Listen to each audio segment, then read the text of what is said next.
Joining us now, first on CNBC, iRobot co-founder, chairman, and CEO Colin Angle. The company today releasing two new robots, which we'll discuss in just a moment.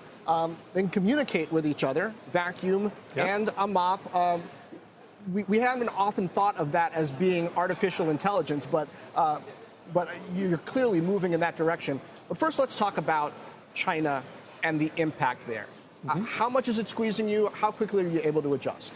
So the consumer robot industry is growing very rapidly, but the tariffs are absolutely having an impact, slowing down the adoption by making the robots more expensive. So what could have been a spectacular growth has been moderated.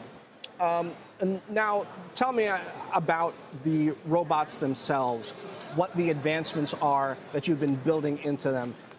You've got the, let's see, the S9 Plus and the M6. The S9 Plus is the Roomba, the vacuum. The M6 is the robot mop. How do you manage to get them to communicate with each other? How does smarts help them to clean better?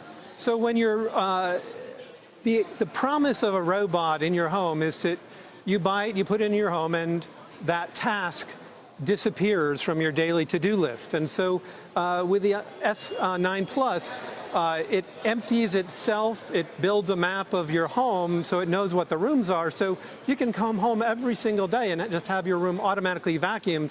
But better yet, if you make a mess in the kitchen while you're cooking, you can just say, Roomba, clean the kitchen, and the right thing will happen. And so taking the next step forward was, well, what if I wanted to mop after I vacuumed the kitchen? And so that the new M6 robot also has a map, and because they have a common understanding of the home, they can start working together.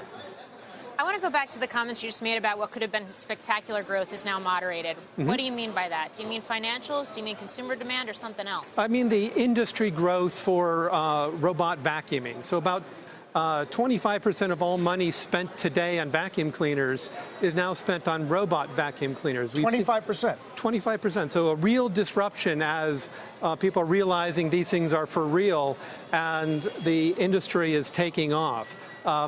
With the increase in prices due to tariffs, some of that growth has been dampened. So it is a tariff issue. Can you quantify what pricing has had to do in response? Well, a 25% tariff certainly has a very significant impact on pricing. Last year, the industry grew by over 35%. So far this year, we don't have exact numbers, but it seems to have slowed somewhat. You've said you're shifting some of your supply chain out of China. Where? What does that look like? How long does it take? So moving something as complicated as a robot manufacturing operation takes time, but by the end of the year we will have some operations operating and producing robots in Malaysia.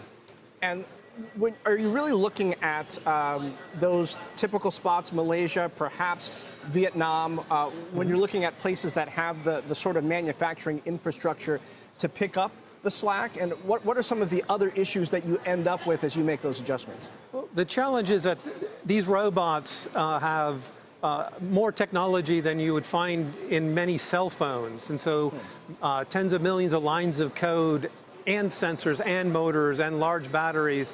And so the infrastructure to create something of this complexity is difficult to just pick up and move. And so that we're investing in getting the lineup in Malaysia where we can still create a competitively priced robot and then watching the infrastructure work to catch up as we develop and scale. Where do you expect this to go? Technology that detects spills so that these robots can focus on specific areas or more voice command? What are the sort of things that you think is going to make this robot better in the future?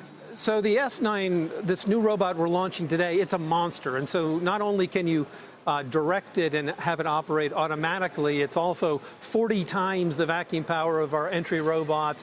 And it's shaped so they can go into the edges. And interestingly, if you're an allergy sufferer, we designed it so 99% of all the allergen and pollens that are picked up by the vacuum end up in the bag back in the home base. And so that's a big innovation. So we're trying to raise the bar on the efficacy of these robots while making them easier and easier to use. I mean, we were promised Rosie from the Jetsons way back in 1962.